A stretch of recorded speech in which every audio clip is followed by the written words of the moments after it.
5 juillet, je reviens aussi là-dessus. Une note de 3 chercheurs spécialistes de santé publique est parue sur le site de la revue médicale The Lancet. Voilà ce que dit cette note.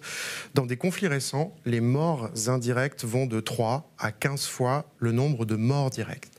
En appliquant une estimation très prudente de 4 morts indirects pour un mort direct, donc ils choisissent d'une certaine façon, il n'est pas aberrant d'estimer que 186 000 morts ou même plus puissent être attribués au conflit en cours à Gaza. La population de Gaza étant en 2022 de 2 375 000 personnes, ça signifierait la mort de 7 à 9% de la population de la bande de Gaza. Cette étude, elle n'est pas parue dans la revue, mais sur le site, donc c'est un peu différent, on y reviendra.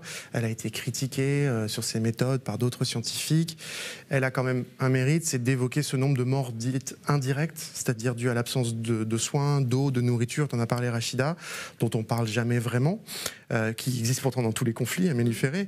Et évidemment, elle donne un peu le vertige, puisqu'on se rappelle que dans les mois précédents, la question c'était de savoir est-ce que les chiffres donnés par le ministère de la Santé palestinien, aujourd'hui 38 000 morts, sont fiables ou pas. Ils ont toujours été remis en cause par différentes instances, et notamment le gouvernement israélien. Aujourd'hui, là, ce qui est donné comme ordre d'idée par ces chercheurs, c'est de toute façon radicalement différent. Donc, qu'est-ce qu'on peut dire de cette étude ? Alors, ce qu'on peut en dire, c'est qu'effectivement, dans le décompte, il faut faire la distinction entre donc, les morts directes qui résultent de frappes et les morts indirectes. Donc là, il y a tous les gens qui sont morts aussi ensevelis sous les décombres, qui sont morts de faim, d'absence de traitement, d'absence de médicaments, à la suite d'amputations, etc. Et je pense que, oui, le gouvernement... Alors, en Israël, il y a un débat énorme sur ces chiffres parce que, en fait, l'opinion qui est quand même assez répandue, c'est que ces chiffres sont faux et que, en fait, les morts civiles sont fausses aussi et que d'ailleurs les vidéos où on voit des morts civiles sont également fausses. Donc il y a vraiment cette bulle cognitive de dire... c'est répandu, c'est-à-dire c'est pas quelques personnes qui disent ça. Exactement. C'est ce qui se dit. Non, c'est répandu. Évidemment, on ne peut pas résumer une société en une phrase, mais voilà. par contre, le renseignement américain avait déjà alerté sur le fait que les chiffres donnés par le Hamas étaient pour eux sous-estimés. Et le gouvernement, les renseignements militaires américains ne peuvent pas être suspectés de billets pro-palestiniens.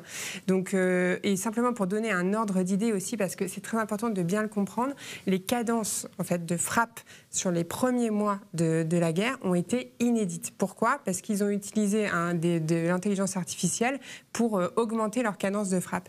Ce qui fait qu'on a inédite par rapport à d'autres conflits armés ? Par rapport à d'autres conflits armés. Et donc, quand on prend par exemple l'Afghanistan, en 20 ans de guerre, 2001-2021, on a à peu près 50 000 morts civiles.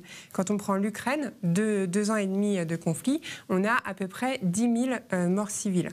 Donc là, on en est à beaucoup plus, simplement en comptant les morts directes. Donc en fait, tout ça, c'est important pour que les gens arrivent à conceptualiser le fait que ce qu'on voit à Gaza, c'est un taux de létalité d'un conflit qui est quasiment inconnu pour une force occidentale au XXIe siècle.